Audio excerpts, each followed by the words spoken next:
So we're going to start with the acknowledgement of country that was written by our children's church, because the topic of discussion today is obviously about the kind of the events that are going on in the world right now, especially with the protests that are happening everywhere in America with Black Lives Matter and after the death of George Floyd, but also now in Australia because of Aboriginal deaths in custody. So I feel like it's appropriate for us to start with an acknowledgement of country.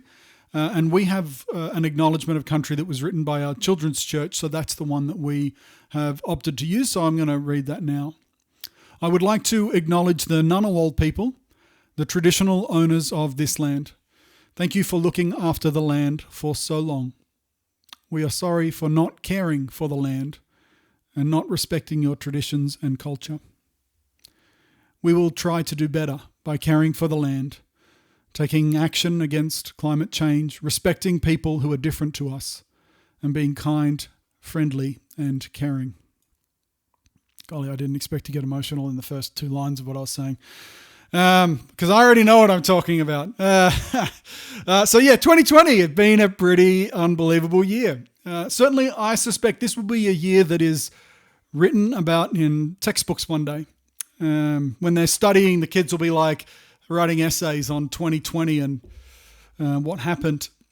And I hope that history will show that as Australians and as Christians, that we responded to the challenges of climate change and displaced people and wealth inequality and the COVID-19 pandemic and racial injustice with wisdom, humility, repentance, compassion, love, and sincerity. I hope that we will one day look back on 2020 as the beginning of something beautiful and not simply a time of deepening despair. This week, the entire world has watched on as America has descended into further chaos. Things were already pretty bad and they have only gotten worse. They're a nation that is in turmoil and frankly, it's hard to not watch. It's hard to look away, even for a moment. Every time you turn on any kind of thing, social media or television, or it's just there in your face. It's what people are talking about. It's what's going on right now. And with that in mind, though, we can't look at America and say, wow, that's a problem America has. We can't excuse ourselves from the reality of racial inequality and injustice in our own country. You see, Australia does not have a proud history of peaceful partnership with our Indigenous peoples, with our Aboriginal and Torres Strait Islander people groups. They were here long before the white colonialists arrived in 1788, and to our shame, most of us are more or less ignorant to the shockingly racist history of our own nation. Certainly my education regarding Aboriginal history in Australia before white people arrived and after white people arrived was at best romanticised and misrepresented their cultures, and outright, at worst, it was just outright racist. And I can't speak with any great authority about Aboriginal culture or even the experience of Aboriginal people today in Australia. But I feel like what I can do is try my best to honestly reflect on our shared history without whitewashing the damage that has been caused across many, many generations. So today I would like to talk a little bit about our history as a nation since 1788. And it's not an exhaustive account, and I know that I've missed things and I can barely scratch the surface in the time that I have, but I'm going to do my best to talk about our history. I think it's important that we understand and are educated. I've also included some remarks or some history about white missionaries in Australia, because I feel like as Christians that should be especially relevant to us as well. I want to start with a quote from a guy named Bishop Paulding. This is dated in 1845. It says this: "I have myself heard a man, educated and a large proprietor of sheep and cattle, maintain that there was no more harm in shooting a native than in shooting a wild dog. I have heard it maintained by others that it is the course of providence that blacks should disappear before the white, and the sooner the process was carried out, the better for all parties. I fear such opinions prevail to a great extent. very recently in the presence of two clergymen, a man of education narrated as a good thing that he had been one of a party who had pursued the blacks in consequence of cattle being rushed by them, and that he was sure they shot upwards of 100. When expostulated with, he maintained that there was nothing wrong in it, that it was preposterous to suppose they had souls. In this opinion, he was joined by another educated person present.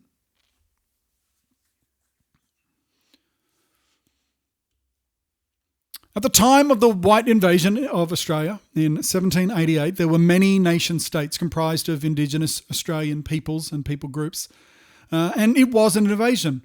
So there are a lot of people, and they want to redefine our history to say, no, it was white settlement, it was peaceful, and they, where everyone has challenges when they move in. It was inevitable that someone would settle in Australia. But the reality is that for tens of thousands of years, there were people settled in Australia already. And the invasion of white colonialists, European colonialists, was not peaceful. They declared Australia terra nullius, which means no man's land, which meant that they had a divine right to take the land as best they saw fit. And so they systematically began to dominate the land and the indigenous peoples. It was this fallacious concept of terra nullius that was somewhat addressed in the Mabo case in 1992, looking at land rights. See, after the arrival of colonialists, they decimated the indigenous people of Australia with massacres, the dispossession of their land, and even the removal of children from their families. Aboriginal people were killed for sport. They were raped and abused and regarded as subhuman. And with the sailors that came, they also brought with them diseases like smallpox and syphilis and influenza that ravaged Indigenous communities. And there still isn't any treaty between the Indigenous owners of this land and the European colonialists. Unlike New Zealand and Canada, even America, Australia is the only Commonwealth country that has never signed a treaty with its Indigenous peoples. At the time of the invasion, there was about 200 to 300 distinct language groups, which is how they would characterize their tribal or their people groups. There were hundreds of those groups, but John Harris, an Australian historian, says that there were about 500 distinct language groups, going even further. But sadly, studies will show that these languages have almost all become extinct. It's actually anticipated that few as 20 will ultimately survive. And with the loss of language, and many of those unique Indigenous cultures are lost as well. There were many people groups in Australia with their own unique cultures, and a loss of language leads to a loss of those cultures in many ways. The Europeans, and I'm quoting here, they believed that the English language was inherently superior and that Aboriginal people did not have a distinct cultural or linguistic destiny. From the very beginning of European contact, the cultures and the languages of Aboriginal people were not valued or seen in any way as important to preserve or protect. By the time we get to the 19th century, what we find is just as Christians in the first century of the church, they held this belief that Gentiles had to first become Jews in order to be saved. And in the same way, a troubling attitude existed among missionaries where they were unable to separate their European cultural heritage from Christianity. So they believed that people needed to basically become white Europeans before they could become Christian. In 1819, Reverend Samuel Marsden, a prominent Australian clergyman, he characterized the Aboriginal peoples as degraded, and he wrote this, so I'm quoting now, "The time has not yet arrived for them to receive the great blessings of civilization and the knowledge of Christianity." See, in this way, Christianity was seen as synonymous with civilization. So from the very earliest days of white Australia and the earliest days of Christian connection with Aboriginal peoples, they were perceived to be uncivilized to the point where they could not even receive salvation. Add to that the influence of Charles Darwin and his evolutionary worldview, and other scholars of the era. The theologians also had a very racist interpretation of Genesis 9 and 10 that saw Aboriginal peoples as under the curse of Ham. So what we find is Noah. He gets drunk, and something happens in the tent with Ham, and it's really bad. And he comes out in the morning and he says, "Ham, I curse you." And theologians perceived that the curse of Ham and his descendants, I believe they ultimately became the Canaanites, that curse was that they became black. So under the curse of Ham, that provided a further justification for the superiority of white Europeans and the inadequacy of Aboriginals, the Aboriginal people and their languages even to convey spiritual truths. So as Australian Christians, our own racist heritage was complicit with the white supremacy that was almost universal during this era. From the 1800s onwards, there was a policy of exclusion in Australia where the government removed Aboriginal people from their normal lives and from their homes and forced them to live on missions and reserves and cattle stations where they were under constant surveillance and supervision, where they lacked the freedom of normal citizenship. There are some exceptions to this, so I'd like to share a few, because despite the prevailing prejudice, there were some missionaries that sought to bring both the gospel to Aboriginal people in their own language in the 19th century, but also to love and honour those people.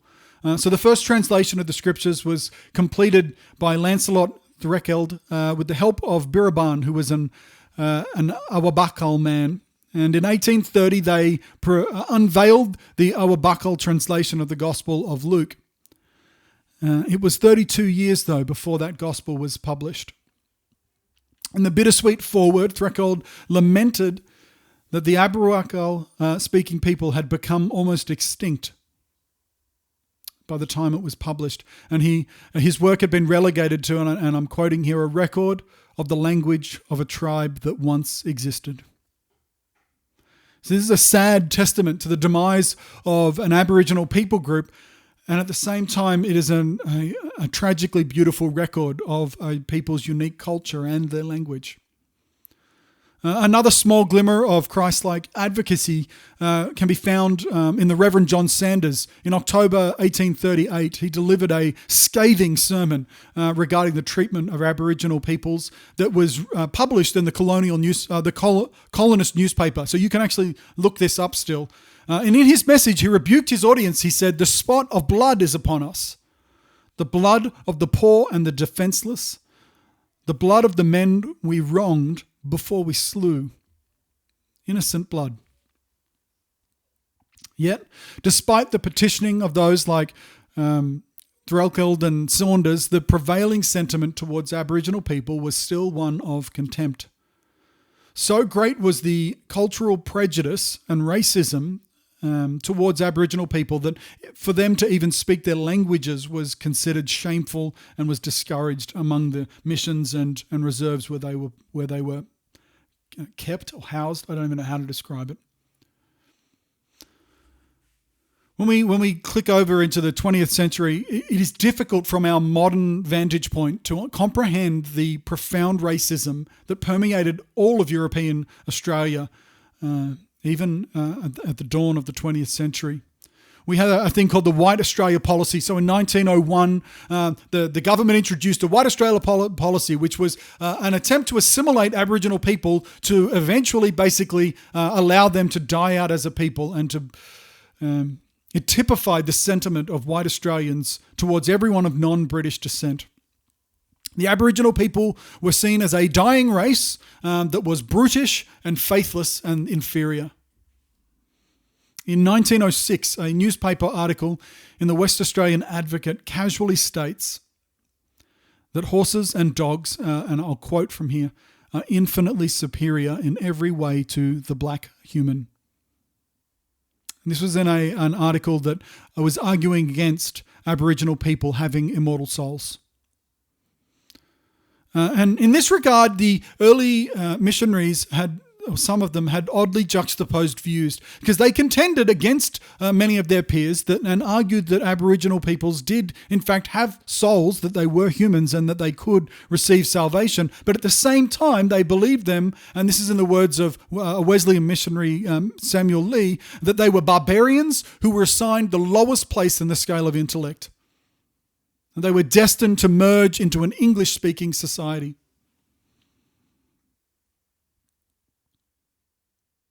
And it's at this point in time, beginning in 1910, where we come into a really dark period of modern Australian history. And it is modern. This is not that long ago, that we now describe as the stolen generations. Between the years of 1910 and 1970, a variety of government policies led to the forceful removal of Indigenous children from both their families and their cultures because of a belief that of black inferiority and white superiority. And these children were forbidden to speak their traditional languages, and they were often placed in institutional environments, even more appallingly, institutional environments that were facilitated by Christians and the church, where they were neglected and abused. And the enduring trauma of these years of being stolen from their families and their cultures is still felt today.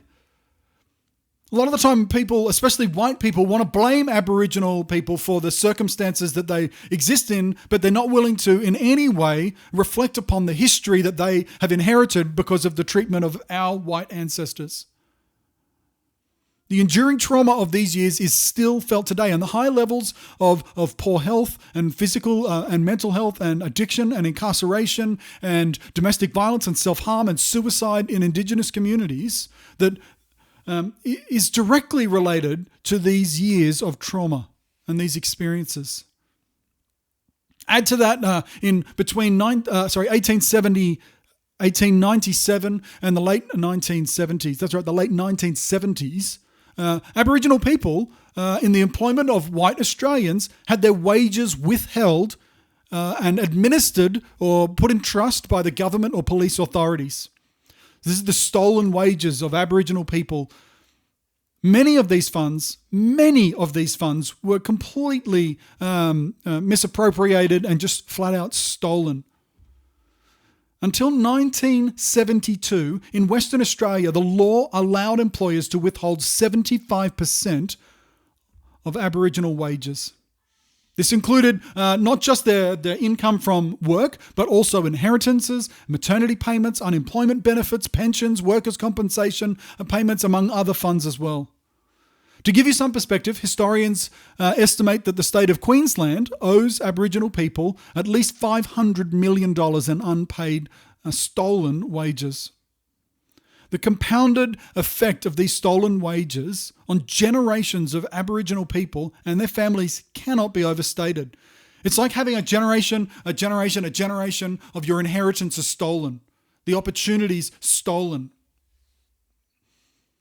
And to suggest that Aboriginal people are simply freeloading off the government when they receive benefit or support now is deeply offensive in light of these findings, in light of the information that I've shared.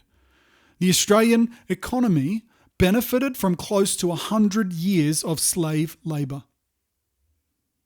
The racism and negligence of Australians, but also Christians during the early years of Australian white history is perhaps in some way understandable against the cultural backdrop of the era. But here's the thing, it is utterly inexcusable against the backdrop of the gospel. We can look at it and we can say, oh, but everyone was racist then, but the gospel does not leave room for that. But there are, like I said, a few exceptions where individual missionaries sought to honour Indigenous people, especially as they sought to engage in translation work to record languages, both for the benefit of sharing the gospel, but also for the benefit of recording culture.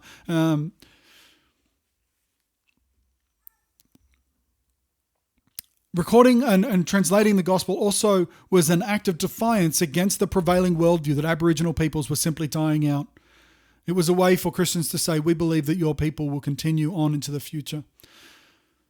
Despite centuries of cultural racism that sadly influenced missionaries, there was also servant-hearted and sacrificial people witnessing and loving Aboriginal peoples. And in doing that, they earned the privilege to both learn and translate, learn their languages and translate the scriptures. And they earned the privilege to share the story of Jesus, which is why such a huge proportion of Aboriginal peoples in Australia now identify as Christians.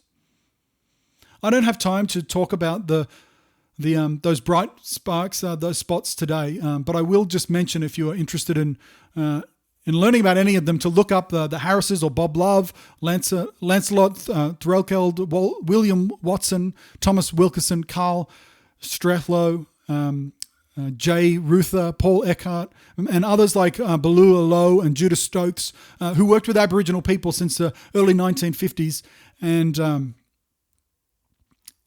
spent the balance of their lives there. So there are people who tried to make a difference and did things in a more beautiful way. And I have notes for all of this and reference points. Anything I've said today, if you want to follow that up, I can give you all of the ideas and references that I'm working from. Today, there are close to 30 different translation of the scriptures programs happening around Australia, many or most of those in conjunction with local Aboriginal churches. And there are also Christian organisations that are deeply connected to Aboriginal peoples and communities, doing their best to serve faithfully and try to undo some of the damage that both the church but also our nation did to these people groups. And that includes Common Grace, which is an organisation led by Brooke Prentice that we identify with, connect with as much as we can. The treatment of our Indigenous peoples in Australia is a shameful reality of our history, and we need to recognise it as a reality. And equally appalling is the overlap between the racist colonial attitudes and sadly those that were held by Australia's first Christians and even held by many people today. But the challenges of our history, they're not just in our history, they're present challenges. About 3% or 650,000 Australians are Aboriginal Australians. And despite only being 3% of our population, they make up 29% of our prison population. And Aboriginal women are 20 times more likely to be incarcerated than white Australians. And 48% of all juveniles who are in custody are of Aboriginal descent. And the people who argue that these figures simply reflect the tendency of Aboriginal people to commit more crimes are woefully ignorant of the systemic problems that create these outcomes. The stolen generations and stolen wages and generational trauma and poor legal representation and a lack of community services, even accommodation. Imagine going before the courts as a juvenile and having your lawyer say, or having the person who's speaking out against you say, well, they should go to prison because we can't find a home for them. Aboriginal people are given harsher penalties and their behaviour is criminalised far more frequently than the behaviour of white Australians. What I mean by that is that for an Aboriginal person, they are 15 times more likely to be criminally charged for swearing at a police officer or engaging in offensive behaviour than other Australians. Aboriginal people are more likely to be targeted by police and are more likely to be given harsh penalties for trivial offences like unpaid fines, unlicensed driving, or not attending a court date. And the shocking statistic that we have seen in the news this week and in the protests is that 434, I believe that's the right number, Aboriginal people have died in police custody since the Royal Commission into Aboriginal deaths in custody ended in 1991. And despite 434 deaths in custody, not a single conviction has been given to anyone who was responsible for the care of those who died in their custody. And this is a grave injustice that has been done over generations and generations. And we need to understand this history and understand that this is the actual true history of our nation. And in doing that, I think that we can begin to pursue some kind of reconciliation. I just want to read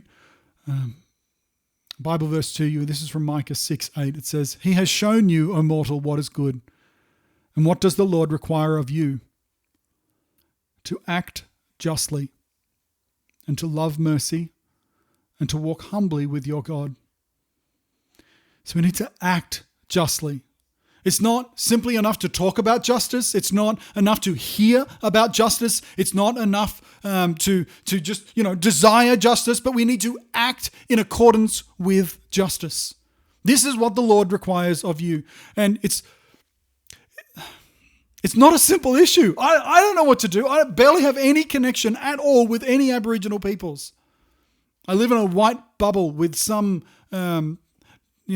with some other ethnicities or countries represented, but largely in Canberra, especially in the middle class to upper class white people, we don't have any real heart connection to this issue.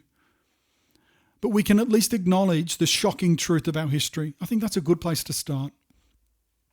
We can recognize the reality that the history of treatment of Aboriginal peoples in this country has created systemic racism that still permeates our society, and we can agree to seek reconciliation and friendship rather than simply blaming Aboriginal people or covering our eyes and our ears and our hearts to the injustices that have been done and are still ongoing. Heavenly Father, I want to thank you that you desire justice. When we look at the Beatitudes, let that be our prayer. Those who mourn, comforted. May we be peacemakers. Heavenly Father, may you come and bring your justice, make wrong things right. And I pray that we would be peacemakers and that we would be advocates for your justice for our Indigenous peoples in Australia. I pray that we would seek out friendship and reconciliation, and that we would be people who carried the truth of our nation and its dark history, and that we would begin to see a turning point in our culture and a turning point in our hearts, where we can begin to truly see change. In Jesus' name, amen. Now, I would love for us to break into some small groups and just simply discuss, the things that I've talked about today, but also to ask ourselves, how do we engage with the ongoing commitment to both friendship and reconciliation with the Indigenous peoples and of Australia and Torres Strait Islands? And so I'm going to break us into some groups so that we can do that now.